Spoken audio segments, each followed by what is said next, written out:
One of the things I didn't talk about at all is symptom control. And this happens when about 20% of these patients who have tumors that make a lot of hormone, because these are funky tumors, they make a lot of chemicals, and they can have a very high symptom burden, even if it's not from the classic things that cancers cause symptoms from, which is big mass growing into things where it doesn't belong.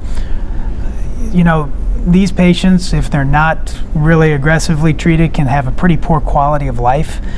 We've seen quite a few new therapies work their way in that have started to help. Telotrestat was recently approved because it helps reduce the burden of serotonin production for patients with carcinoid syndrome. And patients who have really refractory carcinoid syndrome have a lot of diarrhea, a lot of flushing. Pretty much it dominates their entire day. And if you can get those symptoms under control, you can really change somebody's day-to-day.